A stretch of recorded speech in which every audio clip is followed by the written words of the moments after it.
thumbs up, thumbs down is such an arbitrary thing anyway. Not arbitrary. Welcome to Back at the Movies, the podcast where we revisit our favorite Siskel and Ebert episodes. I'm really surprised at you. You should be ashamed of yourself. What, First of all, for not agreeing with you? I've never been ashamed of that. I've been proud of that. I'm your co-host, Dylan Wilcox, a movie buff who went from selling popcorn at the local movie theater to working in Hollywood. And I'm your co-host, Miranda Broder, an English and film teacher living in the Bay Area. We've experienced so many movies together throughout the years, and so many discoveries were thanks to Siskel and Ebert. I loved it. I really did love it.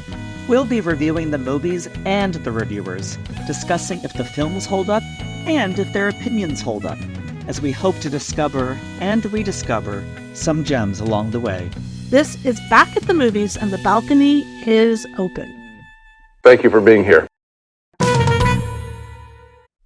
Well, our first movie today is called The Pelican Brief. It came out in 1993. It's a thriller, a legal thriller, and it was based on a novel by John Grisham, directed by Alan J. Pakula, and starring Julia Roberts, who had just come off of doing Pretty Woman, and Denzel Washington. And Sleeping with the Enemy. Yes, and Sleeping with the Enemy. So here's Ebert.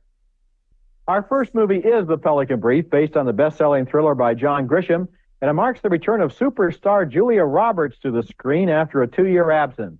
She plays a New Orleans law student whose research turns up a conspiracy behind the murders of 2 Supreme Court justices, and suddenly she finds herself a murder target too. She turns for help to the FBI, and then, fearing she can trust almost no one, calls an investigative reporter on a Washington newspaper played by Denzel Washington. If this thing reaches as deep and goes as high as we think it does, these men will do anything not to be exposed. Such a sinister line reading. I love it. Yeah, I'm glad we included that part of the clip. That can be so many things in life, but here it's about Julia Roberts. Yeah, this is an interesting movie. Yeah. It was one of those ones I never saw at theater, so I was kind of interested to see it this time around because I thought maybe it's not as bad as I think it's going to be. So this was your first time? Yes. This was my first time too. Yeah. Oh my God. Pelican Brief virgins. That's so weird. I know. Well, should we hear what Ebert said about it? Yeah. The Pelican Brief is well acted and skillfully directed, and it does a good job of creating suspense through its claustrophobic plot structure. The Julia Roberts character feels trapped and under observation everywhere she goes, and under pressure, she and Denzel Washington's newspaper man manage to stay one jump ahead of assassination. But the explanation for the Pelican Brief itself, the theory that she has come up with, is both too complicated and not very interesting, involving still another corrupt oil billionaire and still another White House conspiracy. This stuff has been used countless times before, and John Grisham is simply shuffling an old deck. What I liked about the movie, enough to recommend it, was the chemistry between Roberts and Washington and the way Pakula is able to create suspense out of thin air and a little ominous music. Well, yeah, it's funny. This director has had a pretty varied past in movies. This director did Sophie's Choice, which, was a very good movie. He did, All the President's Men. He was the director. Yeah, he did Clute. He did great movies of the 70s. Yeah. And so, but then, of course, he went on to make Presumed Innocent, which is a fun movie to make fun of. And, Consenting Adults and Devil's Own and whatnot. This was the second to last movie that he directed, The Pelican Brief. What did you think of it? I liked it. Really? Are you serious? Yes. I mean, I didn't like I agree with Ebert. I kind of didn't like a lot of it, and it was pretty, I'm going to talk myself out of a thumbs up. It is silly. It doesn't make a lot of sense. There's some really predictable, cliched stuff. Okay, maybe I don't like it. I don't know. What did you think, Miranda? Well, I understand why you would give it a thumbs up if you are going to give it a thumbs up. I was enjoying it for a little while, and at times it's not an absolutely shite movie, but there's a lot of things that bugged me about it, and then it really bugged me. The biggest thing that bugged me about it was, and this is probably just indicative of the time, but the fact that they never kiss at the end. Oh, no. Come on. What the fuck? I think that was weird that felt like a forced romance. I didn't Well, feel yeah, like they that had. too. I didn't feel like they had sexual chemistry, although they had really good chemistry as an on-screen couple. And I liked that it wasn't too much about the romance. That felt very 90s. That felt very, we gotta have a romance angle. It felt post Bodyguard. It felt post Pretty Woman. Are people gonna like Julia Roberts without the man angle?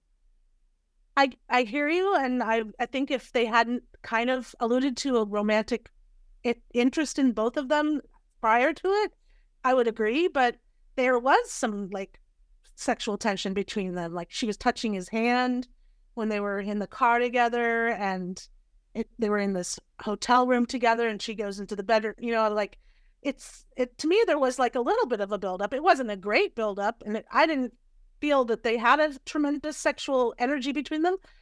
But at the end, when they just merely hugged, I was like, well, why do that? Why do anything at all? Like, can't you just be nothing to each other? Why live? It's true. What's the point of existing if you're not going to make out with either Julia Roberts or Denzel Washington? That's true. I mean, that might be the strongest point I've ever made on this podcast. I think so. Yes. No, but I mean, I felt like it was because it was an interracial relationship, and that just wasn't a very typical thing in those days, even in the early 90s. No, I mean, you had The Bodyguard. Yeah, but it's like they didn't want to show like a interracial kiss? Like, what's wrong with that? I think it was more, I see it the opposite way of, and I have not read the book, but it didn't feel like there was a romance in the book, and that was kind of shoehorned in just to give something for trailer moments, but that's not what the movie was about at all. Yeah, it was half-assed. Yeah, it was half-assed, and a lot of the movie is half-assed, but this is totally a nostalgia play of seeing Julia Roberts and Denzel Washington in their prime. Yeah. And they're both, I mean, Denzel's a great actor. This is Denzel week. It's nice to see a star of his caliber that early on. Yeah. And you see why they were a star and why they remain one. Mm-hmm. I liked seeing Cynthia Nixon as a baby.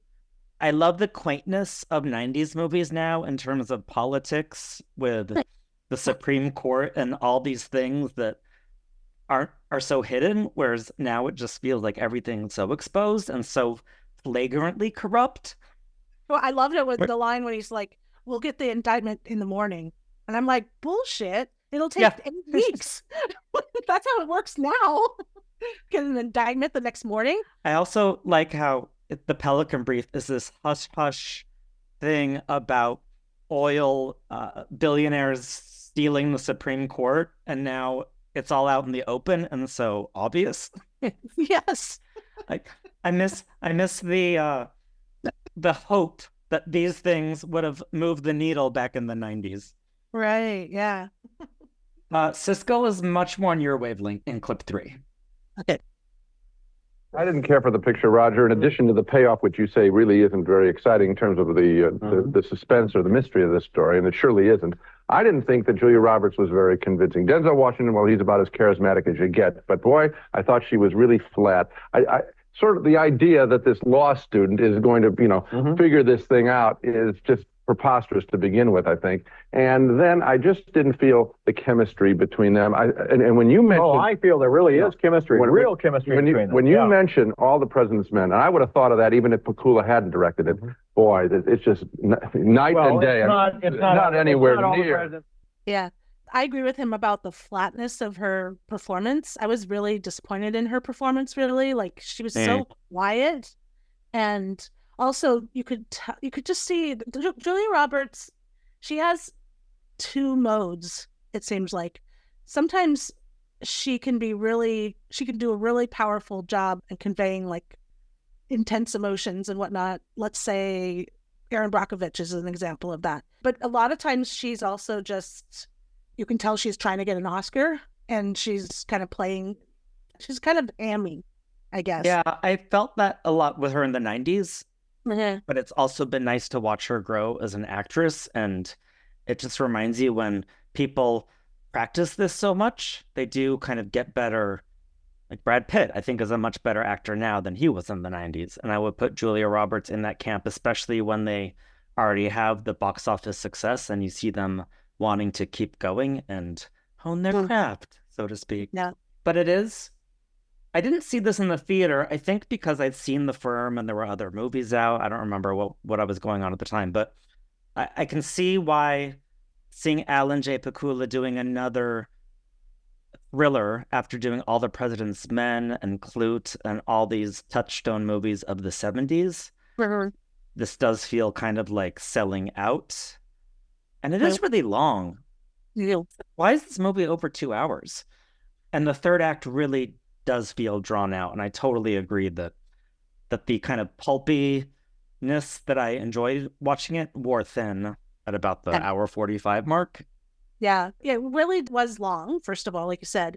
And it had so many just preposterous things in it. Like, for instance, it made me think of Austin Powers and how there's all these, like, we're going to put you in a room easy to escape from with a bunch of sharks in a pool. And then we're just like set it up so that it's so obvious that they're just going to get out of it. That's how I kind of felt in this movie. Like that scene when she goes to the safety deposit box and immediately gets the evidence out of it. And it's like, why didn't they go directly to it and get the evidence instead of like waiting for him to get it and then chase after him? That was just totally silly. And then also just the fact that they kept slipping through their fingers and they were just so incompetent. I guess I don't like that trope in movies when throwing a ton of bullets over and they don't hit our hero at all. Yeah, it's really silly. One and then they hit it. I guess I just yeah. And why did Julia Roberts talk so softly? She was a demure law student and she was in over her head. Okay. I don't know. I thought it was interesting that Ebert mentioned that she took a 2-year hiatus, and I had forgotten that she did step away from the spotlight because it was so intense. And it was interesting that this was the project that she came back to. What? But they also talk a little bit more about how silly this movie is in clip 4. I feel that John Grisham, if there is an overrated writer in America today, it is Grisham because he sells millions of copies and these plots are not interesting. No, it's not. And really, most of the characters' dialogue is just at the service of the plot. But what happens here with Pakula is a good enough director that he's able to take this material and make it work while the movie is playing. I don't think it. I'll tell you, it reminded me of All the President's Men light. It's just a light version. The president is a simpleton. Is absolutely right. It's never really threatening. It's all made up all the way through. I agree. Yeah. It was All the President's Men light, but I was kind of in the mood for All the President's Men light. All the President's Men light is still decent. No, especially when you have really a actors in it. No, when you have people at the top, actors at the top of their game. I said this many times. I'll say it again. If this was made now, it would be a mini series, and it would go for 10 episodes. And 2 hour and 20-minute story that was already long would be a 8-hour story, and then it would be really slow. So again, I'm feeling a little misty-eyed for the good old days, decades ago, when you could get a story like this in and be out by the time for dinner. Right. Yeah. I'm sure John Lithgow took the role because he trusted the director, and I think he trusted the material, and I feel like he's probably was pretty disappointed. He was such a small part for such a big actor. Yeah. And I felt kind of sorry for him. What do you think? I don't know. I didn't like it's a paycheck and he's good in everything, and this was it wasn't like I think that didn't bother me. It's fun to see these people. It's fun to see even Regis and Kathy Lee. Yeah. I'm sounding really old, being like, I liked this movie because of all the 90s shout outs. I know that's not analytical discourse. Did you catch that line that Lithgow says, though, where he says, good help is hard to find these days? Yes, to Denzel I remember that, yeah. That was kind of weird. I guess so. I must be honest with you, we watched this last week, and my memory of the movie is already a little hazy. Yeah. It does feel, it does have a lot of tropes, and it is really cliched. I don't know, maybe I'm a thumbs down. No, I'm going to be a thumbs up. I think it's worth rewatching for a fun thriller, light, watching Denzel, Julia Yeah. Roberts, more wigs. She loves her wigs. I feel like she Yes. wears a wig in every movie. Yep. Yeah, no, I guess I could agree to that. Like it's not a terrible movie, and I just wouldn't spend any money on it, and But would you spend time? Not really, actually, to be honest with you. I think it's kind of boring for the most part and not that exciting. And because there was no sort of chemistry between it, there wasn't even that element for me to like keep me going with it. You need something hot and steamy. Yeah. She was just really like the way that she acted was so affected, and I didn't like the way she talked so softly and just didn't, I don't know, it seemed phony. Oh, there was a weird thing that I noticed. There were some protesters outside of the White House. Did you notice that they had these signs and some of them said 9/11? No. Yeah, there was a ton of 9/11, 911. Now, Oh, 911. Right, but I mean, like, just that. It was just very strange. Like, oh, I thought you were saying 9/11 like this movie prophesized. Yes, that's what I'm saying. Oh, you. Like they knew that. I mean, why were they putting that on their protest signs? Maybe I think police brutality. Maybe I don't. What were the hot button issues that they were like? Let's put some signs because there were abortion signs and everything. Yeah. Again, it felt very vague. It is still a vague movie. Yeah. But I enjoyed it. I'm standing if it was by. Shorter. Yeah. Sorry. If it was shorter, yeah, the length is an issue. Yeah. And the preposterousness of the story is an issue. And the cliches are an issue. Yes. But I stand by my marginal thumbs up. Yeah, I guess I didn't find it compelling enough to recommend it. And there was a few sort of quasi-racist moments in it. And I think the fact that they didn't kiss was kind of racist. Okay, so maybe it is thumbs down. Oh, no, Dylan. You can go ahead and side with the racist. That's fine. Oh. Yeah. If you want to, be on the side of racism, that's cool. Look, at least they were sharing a screen. Well, yeah, that's true. I mean, erasure is the worst part of racism. So. How about this? If it's streaming and you're in a Denzel or Julia mood, why not? Hey. Okay, if it's streaming and you're in a Denzel Julia mood and you want to watch something racist, yes, then you should go for it. Wow. Okay. No, it's not that serious. I don't think it was like that seriously racist, but they tried. A product of its time. Yeah, exactly. Continuing our Denzel week. It's Denzel week here. Yep. I'm back at the movies. And Mary Steenburgen. Yes. We come to Philadelphia. Mm-hmm. Tom Hanks, of course. Oscar-winning Tom Hanks for this role. Of course, it was billed as the first Hollywood studio movie to talk about the AIDS crisis. Obviously came out in 1993. It made $77 million domestically and over $200 million worldwide, which just sounds like a staggering amount now. It also won for Best Song. It was nominated for Best Screenplay and Best Makeup. And I had seen this in the theater way after the fact. I think I saw it like months later. I think after he had won. For some reason, I missed it. As many movies as I saw in the 90s, I did miss obvious ones that they weren't playing at my theater. Yeah. I think this was in that category. You were working at the theater at the time when this came out? Yes. Oh, okay. Yeah. Here is Ebert talking about the movie in clip 5. Okay. A senior partner in his law firm notices a telltale mark on the forehead of a lawyer played by Tom Hanks there in that scene from Jonathan Demme's new film, Philadelphia. The senior man guesses correctly that it's Kaposi sarcoma, a skin disease associated with AIDS, and suddenly Hanks is fired from the firm where he thought he was highly regarded. This is, of course, blatant discrimination, and when his old law partners start pretending he was incompetent, Hanks decides to sue.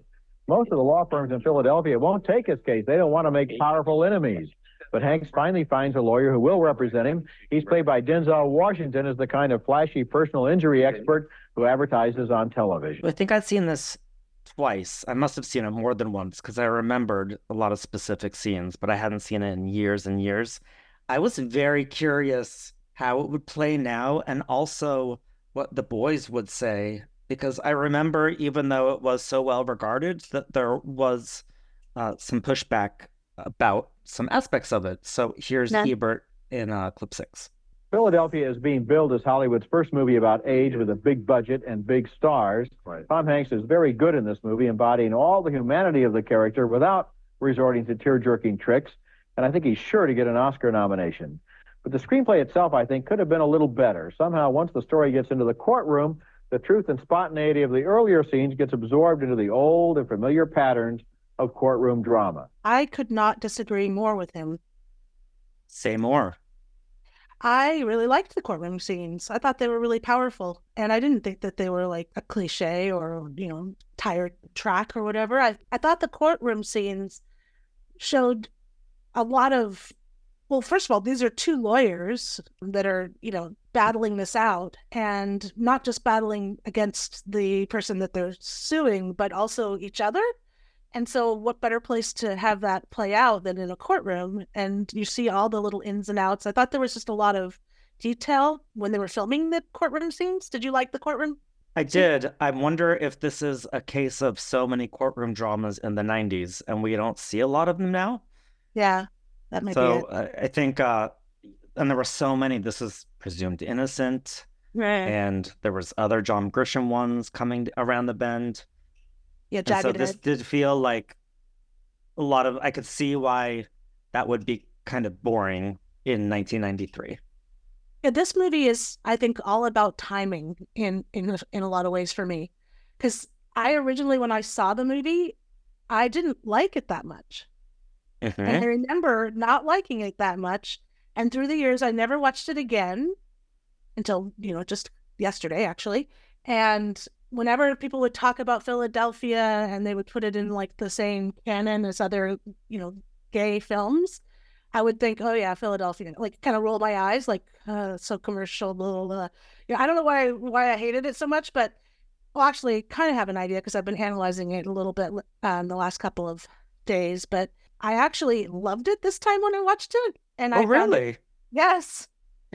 I don't know if that turned into like, I told you last time that my taste has gone way, way, way, way down. Now, I thought that it was a really good movie and the acting is phenomenal and it was really touching.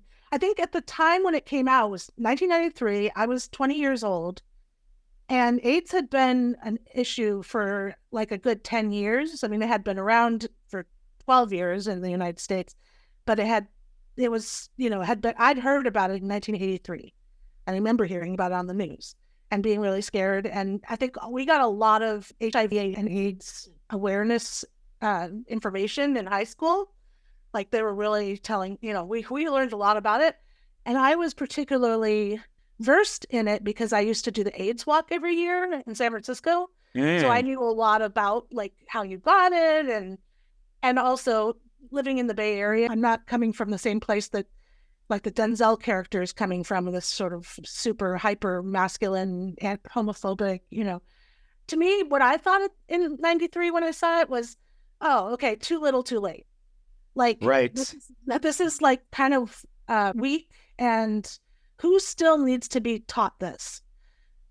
But now watching it in 2024, I actually, a lot of those same homophobic issues are around and other kinds of discrimination that goes, is subtle, like what was happening in this. I actually thought it was pretty powerful and still had something to say. Mm-hmm. And I actually didn't think at all that it was like tame or, I don't know. What did you think, Dylan? What did I think? I enjoyed the watch, but I have reservations about watching it now. The movie I kept thinking of is Guess Who's Coming to Dinner? Really? That it really wears its agenda on its sleeve, and it's an important movie with a capital I, but that doesn't always make for the most dramatically exciting movie. Yeah. and it does feel dated. Yeah. But then the other part of me, as we started watching it, I also thought of the movie Disclosure, which we'll talk about at some point, and how there was so much stuff about sexual harassment and Clarence Thomas. And then when Hollywood got around to making a movie about sexual harassment, it was the woman sexually harassing the man. Right. Same with with Fatal Attraction. Yeah. It's like most stalkers are men, but Yeah, but of course it's the Believe it or woman. not. Yes. So keeping those movies in mind, I do appreciate that this movie was actually about a gay man and was about the Denzel Washington character does, with his famous fear of homosexuals speech. I really appreciated that the movie took that tact because it really didn't have to. It could have been a much more safe movie about AIDS in the 90s. That being said, I agree with you. I actually liked the courtroom stuff more. I feel like a lot of the personal stuff got the short shrift a little bit, and Yeah. the message of gays are humans too I'm like, yeah, I knew that then, even though I was in the closet. Yeah. I know that now. And so while, I appreciate what the movie did, it's not that exciting now. Right. I guess what I saw the movie doing that I didn't tune into when I first saw it, what I saw it doing this time was purposely going for a certain audience. You and I are not that audience. Exactly. Yes. That's the thing. But because we're not the audience doesn't mean it shouldn't exist. And also, it is, I think, really brave in certain ways. First of all, it did kind of come out of the cliches about, at that time, like in his situation, his parents were totally accepting of him. That was not a problem. His family just loved him. They were not. Which I liked that. Yeah, they were not afraid to touch him. They were, it was definitely a movie that was trying to teach us as a society not to be so afraid of people who have AIDS and also afraid of homosexuality by having like the parties and stuff like that and seeing that they were fun. And also when I thought it was kind of powerful when Denzel witnesses him in the law library, getting, discriminated against by that librarian. It was real subtle. It was like that kind of microaggression. It's like, wouldn't you be more comfortable going into a room by yourself? And then he just stands there. And Denzel picked up on it right away. And that's, he had that empathy as an African-American man living in Philadelphia at the time. Mm-hmm. I liked that. They made the point, but they didn't hammer the point. Right. I thought they did it in a pretty subtle way. But I agree with you that the courtroom scenes were more successful. I thought his relationship with his boyfriend was kind of not really a thing. They tried to and that bothered me at the time. Ebert talks about that non-cliche of the family, but first let's hear what Siskel says in clip 7. I had the exact same reaction as you, that Hanks's character is compelling, but the courtroom story is really sort of hack. And it's a shame that he's put through it. I do recommend the film for one thing that Jonathan Demme does. I think if there's a visual strategy and image to this film, it's Demme saying, let's look at AIDS in close-up. Here are the sores. Look at me. Because I think that what AIDS victims must feel, among many other things, obviously they're going to die, is that people won't look at them. They won't even acknowledge them. And so his camera is used to pan down the face, pan down the body. Here it is. Look at it. Look at it. I'm a human being. Yeah. I think that's a really good point.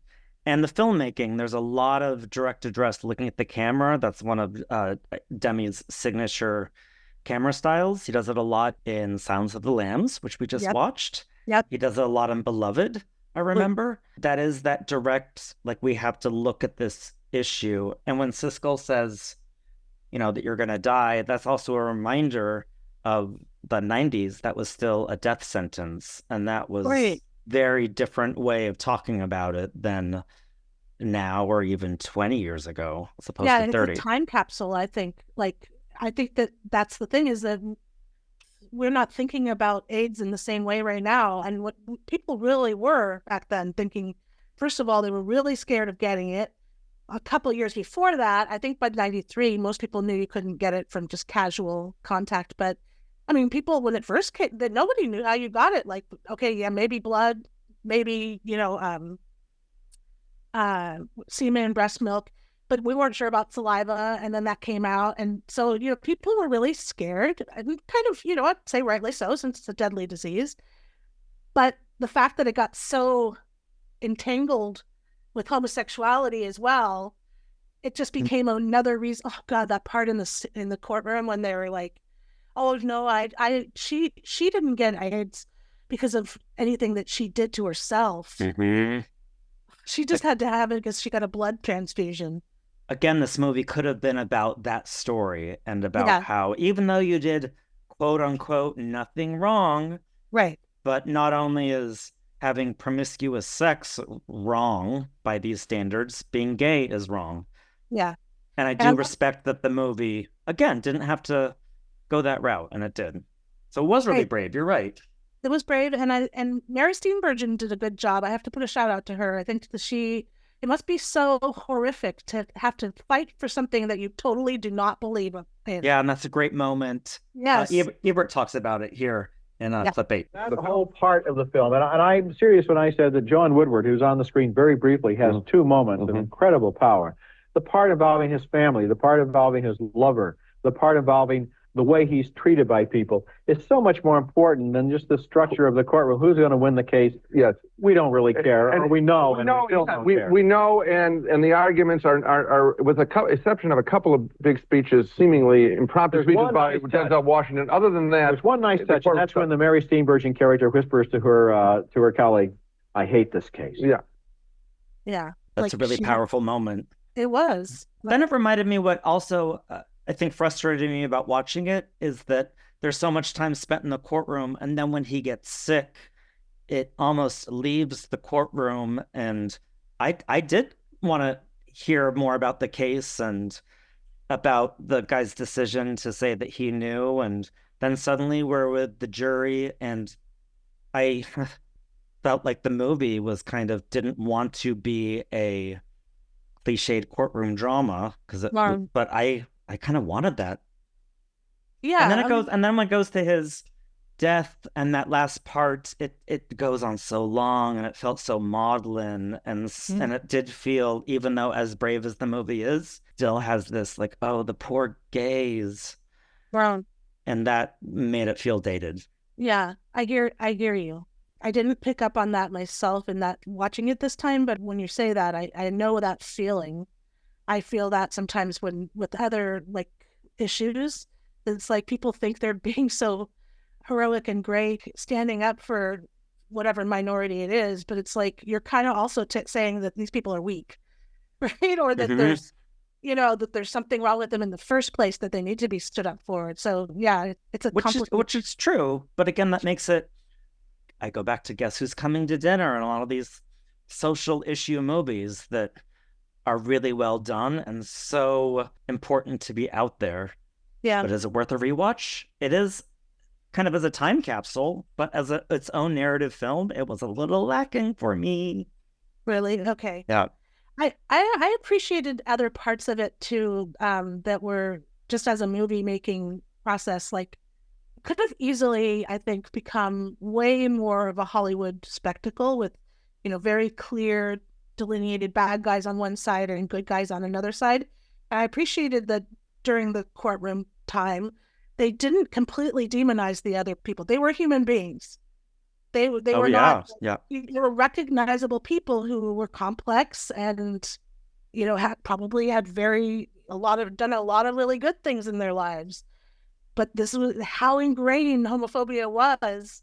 And I loved it when they were in the steam room. And it's that's something that I wrote down is the male spaces in this movie, the basketball court and the steam room and the boss's office with the cigars. And you really got the sense of this was a straight white male space that Andrew had infiltrated. Mm-hmm. And that felt very true. And I loved that was a theme of this movie. I had a friend who was mixed race, but she presented as white. And she would tell me that she'd be in white spaces and people would just let their hair down and start saying super racist things. This is what he must have felt like. It's they assumed his sexuality and he's seeing their real true colors. And why would he want to come out? Because they asked, like, why didn't you just tell them you were gay? Well, would you? Like, Exactly. if he knew that's what they really thought and that's how they really felt, like, I do think it was a good. I appreciate that they made Denzel Washington's character homophobic, and pretty blatantly so. Yeah. And I did appreciate that turn. It was a little lost for me on the dramatic side, but again, he like one of the first scenes you see is him literally giving birth, and this is the ultimate straight male who's having a baby, and is a new father. Well, you appreciated that they didn't. I mean, they they made went him there a real again. They person. didn't. They made him a real person, and the scene when he gets hit on, and he says, "Just call me a man." Right. And I appreciated that they did talk about how homophobia is really sexism. Yeah. No, I liked that, and they also didn't have him immediately become a quote unquote good guy and switch, because he's gotten to know the Tom Hanks character, to being not a homophobe. Yeah, he seemed like he was a homophobe up until the very end. And even then, he's not going to go march in a pride parade anytime soon. No, I mean, he probably now has a greater understanding, and probably he wouldn't to this day be still that homophobic. I think he had that exposure that, I think that it did mean something to him, especially the scene when they're with the opera. I think he just really saw Tom Hanks's character as human. Yeah, I've never liked that scene for some reason. Yeah, it felt too Oscar baity. And even watching it now, that's interestingly where the movie kind of lost me with a rewatch. It does feel it veers into Oscar territory. Yeah. And then it kind of switches from the courtroom to watching him get sicker and sicker. Yeah. And that was too much for me. I don't know. I'm really divided on this movie. So you're a thumbs up. I'm a thumbs up. I think it's definitely worth watching, not just for the time capsule aspect of it, but because I think it's genuinely a good movie. And at the time, it didn't seem that radical to me.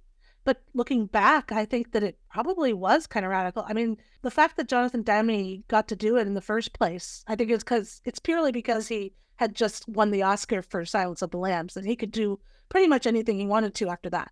And he's a very humanist director, and I think about his filmography, and he really does look for the humanity in characters. And it's what you said earlier. Watching it, I was thinking, is Miranda gonna still not like this? Because I could see it go either way. You're like, she's become such a sap. Yeah, I know. Surely she's. But it does feel like a movie for quote unquote them, for people who didn't get it. And at the time, it was a little eye rolly, and it still kind of is. But then when I saw that it made $200 million worldwide, I'm like, okay, well, that is a worthy addition to the canon. And it was excellent casting, I thought. Yes. Like having the cast is Tom great. Hanks, yeah. Everyone loves the sweetest, nicest person. And then he's playing the quote unquote, not enemy, but, in this kind of the enemy. It's like, that was perfect. That was perfect.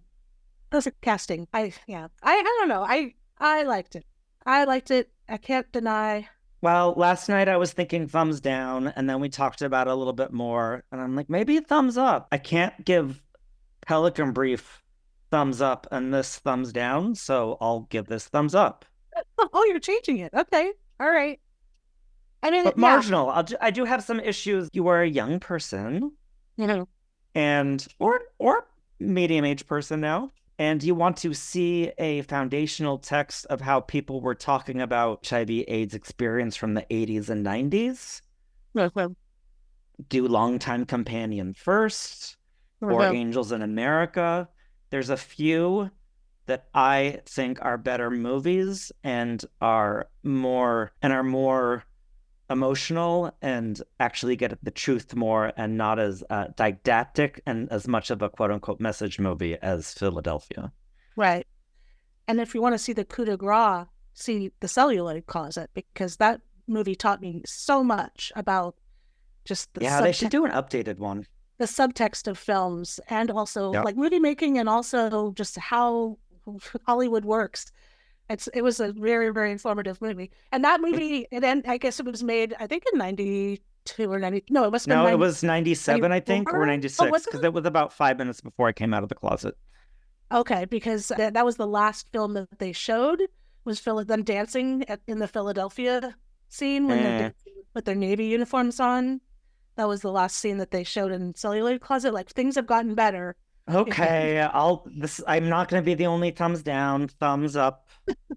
But thumbs up with the caveat that it is a Hollywood movie. It's not an independent film. This is not a film that's for people who are already super woke.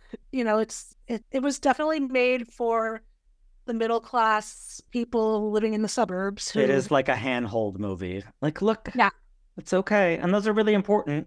And this was a time when movies carried much more cultural weight than they have in the past 5 to 10 years. And also, it just dawned on me that it was definitely not made for our age group, I don't think. Right, yeah. But, I mean, it's not just about the type of people it was made for. It wasn't made for our age group. We already knew all this stuff because we were living it. You're right. Right? And it's almost like they took the safe genre of courtroom drama to kind of lure people in, because that was so in vogue at the time. And then they were able to actually say something. Yeah.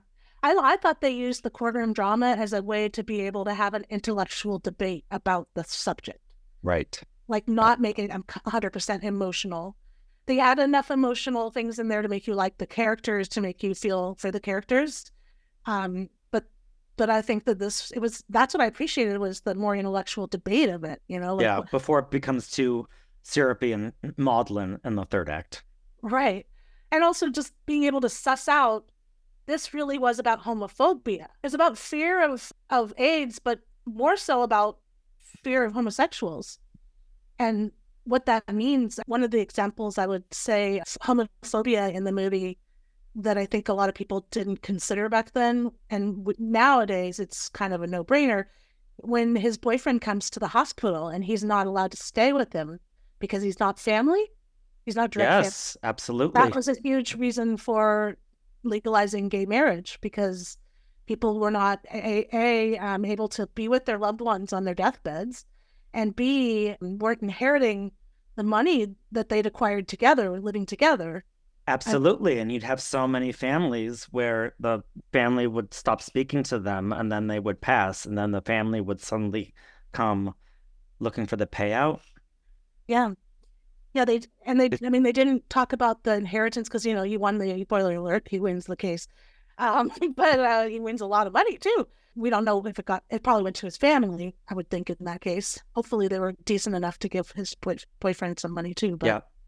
But I remember at the time and rewatching it, it's so brave that he has a boyfriend in the movie, but also they barely touch. There's the dancing scene and there's the brief kiss. And so it did feel like he's gay and he has a boyfriend, but let's get away from that now. It's like, why aren't they having them kiss? But then I kind of liked the fact that it was more about love than it was about sex or sexuality. Like, it seemed like that was another stereotype that people were trying to get away from, was this idea that, well, first of all, men in general are just sex fiends and they have to like spread their seed, you know. But affection isn't sex. Yeah. And I think that I remember that trope was like, well, this is about love, so we don't have to show them kissing, and apart from the dancing in that scene, you don't really get that affection. So I would actually push back and say, but yet the movie was really brave for, again, doing it in the first place. And the dancing seemed very affectionate too. Like, to me, that was like very loving, and also the fact that they juxtaposed the Denzel Washington character and his wife with Tom Hanks and his boyfriend, and Antonio. How brave it was to take these roles in 1993 or 1992 when it was cast. Yeah, definitely. But Antonio Banderas has always been an ally because he was in Almodovar movies. So. Oh, that's right. Yeah. He gets cred from early on. He does. Okay, so I caved, but we're all thumbs up on this one. Yep. Okay, so the next movie that we're doing is called What's Eating Gilbert Grape. It's a 1993 American coming-of-age drama directed by Swedish director Lasse Hallström, who created My Life as a Dog. It stars Johnny Depp, Juliette Lewis, Mary Steenburgen, Leonardo DiCaprio as a youngster, and John C. Reilly, also Crispin Glover and Darlene Cates. So many Probably- people I forgot were in this movie. Yeah. Interestingly, when I was looking up some of the info on this movie, it listed like Juliette Lewis, Johnny Depp, Leonardo DiCaprio, Mary Steenburgen. It did not list Crispin Glover as one of the actors. He's really one of the main characters. And it didn't list Darlene Cates, who plays the mother. And I think she's a pretty pivotal character when I thought, geez. I mean, I know she was not a big actress, like she wasn't in a lot of things, but I don't know.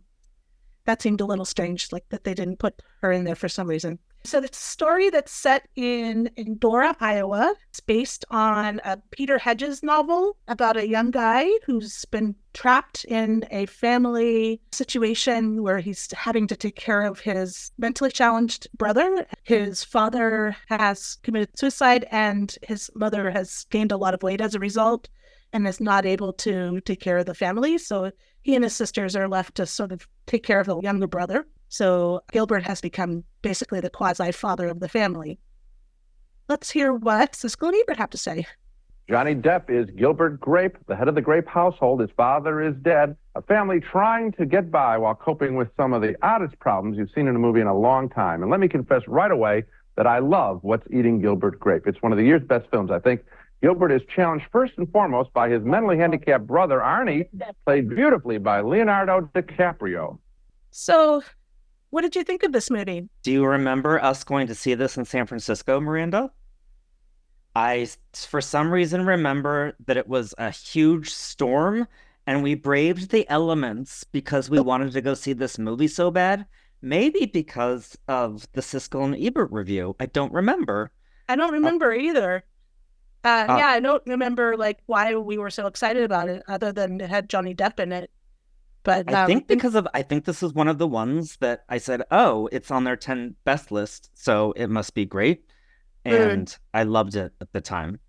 I think it's one of those movies that because we saw it so early, because it was only in 3 theaters before it expanded later the next year, I had some ownership over it, and I've always felt a little protective of this movie. So I was very nervous to revisit it because I hadn't seen it in 20 years. Yeah, I have had that feeling about a few movies that we've watched, that it's like I loved those movies so much that you almost want to just preserve that memory that you have and not risk it being, shattered in any kind of way. I think I appreciated this movie at the time, and I still do, in that it was not a typical movie that Johnny Depp was making at that time. Like, he was making kind of quasi offbeat movies like Benny and June that were really not good movies. And this was actually a very well-written film. And He'd done Crybaby, so he did have the quirky cred. Yeah, but he was making kind of, I say quasi-independent. It was more like mainstream independent, like trying to be cool, like making something cool out of mental illness. But this one wasn't like that. It was definitely trying to be more honest. And actually, the people who wrote it seemed to know a lot about. They don't ever mention it in the movie, but I think that the Leonardo DiCaprio character, if you were to give him a diagnosis, he would probably be diagnosed with autism. He has a lot of the same qualities as somebody who's on the spectrum. And, the fact that they treated that character with such honesty, and it wasn't, I love Rain Man, but the one criticism you could say about Rain Man is they had to make him a savant. This one, they don't make it have any kind of silver lining or anything. He's just who he is. And he does, fantastic job with his role. I felt. Let's hear Siskel continues his rave in clip 10. You get a sense of the oddity of this film. What's Eating Gilbert Grape is better than any contemporary rural slice-of-life picture I can think of. It was directed by the fine Swedish director Lasse Hallström, known for his offbeat comedies My Life as a Dog and Once Around with Richard Dreyfuss. This story is based on a novel by Peter Hedges, who also wrote the screenplay, and he and Hallström create memorable characters, spin them in fresh ways so that you know these people very well and care about them very much when the film is over. I strongly recommend What's Eating Gilbert Grape. So as I said, I was nervous to revisit it, and I still really liked it. This movie has a special place in my heart. Does it land the same as it did in the 90s? Probably not. And, we've come such a long way in terms of representation on screen. We have and we haven't. And this is a reminder of ways that we have not, especially non-mentally disabled people playing disabled parts. But I just want to come out and say that Leonardo DiCaprio is fantastic in this role and is believable, and also the empathy. And I think watching this movie now, I think of the empathy that can be created when you have such a detailed, nuanced performer in a role like this, and I think it still works with an asterisk. He's able to get across certain emotions with his portrayal while still seeming very realistically being on the spectrum. I think he's not caricaturing people who are, oftentimes that's what happens in movies, is when there's mentally disabled people, they're often like either the butt of the joke or they're just over the top in some way. Even when they're trying to be appreciated towards the character, they still can sometimes go just a little bit too hammy. Whereas he does not. It was, in fact, I didn't know anything about Leonardo DiCaprio when I saw this film, and I remember thinking like that he actually was a person who was mentally disabled. That they I just didn't realize it was the kid from Growing Pains, and I remember us having the conversation, and we were wondering if he was actually mentally disabled, because this was also back in the Stone Age when you couldn't look things up on the internet and find this out. Yeah, I really appreciated the fact that Johnny Depp took this role, because he was kind of on a roll with a lot of like Edward Scissorhand type of movies at that time, and he took on a role that was, I think, a little bit of a more quiet performance, looking more inward at emotional depths of, a young man, instead of kind of just being the more showman like he was in Scissorhands, or like, I still keep coming back to Benny and June. I really did not like that movie. I know, you're really... Vendetta against Benny and June. I didn't like it either. I wonder if and when will we rewatch it. We might just have to give that one a pass. Yeah. And something the movie does really well is conveying all of the hardships and the trauma of what they're all going through, being the children and the wife of somebody who had killed themselves, but without making it sentimental. Like, there's at no point do you feel like crying in the movie. It's not, it feels to me like it's a sort of slice of life. You're just watching these real people tell their story. And I kind of appreciated that, rather than having to pull the heartstrings, kind of, which they could have easily. I remember bawling my eyes out the first time. So, you're like, what kind of hard-hearted bitch are you? Little miss, like, this doesn't make you cry. We were bawling. I think you were too. I was bawling too? You might, maybe a tear or two? I was such a sap back then. I didn't cry this time, but yeah, my heart's dead now. Yeah. Let's hear what Ebert says, because he talks more about the performances, and then we can talk a little bit more about the other people in the movie after clip 11. One of the things I like best about the picture is the very true way in which they show the town people relating to this family, which is obviously an odd family that lives outside of town. They have one son who's always climbing the water tower, and a mother who never leaves the house, probably can't get through the door. Yeah. And then Gilbert Grape trying to hold everything together and not sure if he can, trust himself to have a love relationship with Juliette Lewis because he has all these responsibilities at home. Is there enough left in him to love someone who obviously loves him, and he's got his love played out in different arenas? It's a very special actors. Johnny Depp, who was so good in Benny and June earlier this year, Juliette Lewis, who was so good in California earlier this year, are now two more good performances, indicating that they're really people to keep your eye on. Yep. I disagree with him about the Juliette Lewis character. I felt like she's been typecast a little bit in this role. In watching it now, she's kind of played that same role in California and Cape Fear. And she plays this same role in this one too. And I wish the movie makers had given her a little bit more depth. She does feel very at the service of Johnny Depp's character arc. There was a term going around the internet. I think it was based on Natalie Portman in Garden State, the manic pixie dream girl trope. Yeah. Which, sometimes I think was unfairly applied, but you can definitely see the seeds of it in this character. Yeah, it was, now in retrospect, it feels a little bit old. Yeah. And I don't feel, I mean, they're young people. I don't really believe the love story. That is the part that feels the most forced in this movie, is that she rides in and suddenly they're in, I mean, I guess that is infatuation, but she's there for just a few days. Yeah. I found this movie in this watching, by the way, this is the first time I've seen it since it came out. I never wanted to watch it again. It was one of those movies where you just feel like once is enough kind of thing. It was it felt like a good movie that I did not need to revisit, because it takes you to kind of a emotionally dark place. And so it's, it's not necessarily, it wasn't fun for me. And it was really not fun this last time I saw it. And I don't know exactly why. I think there was something to do with the tone of the film, the emotional tone, that kind of is inconsistent. So they're trying to do something where they try to show the characters as having, dealt with a mentally challenged brother and their mother who's overweight, and how they've been dealing with it for so long that they even have jokes and stuff that or they're kind of, flippant about talking about things. But there's some parts of it where it seems like it's not just the character who's being flippant, it's the filmmakers that are being flippant about some of the characters.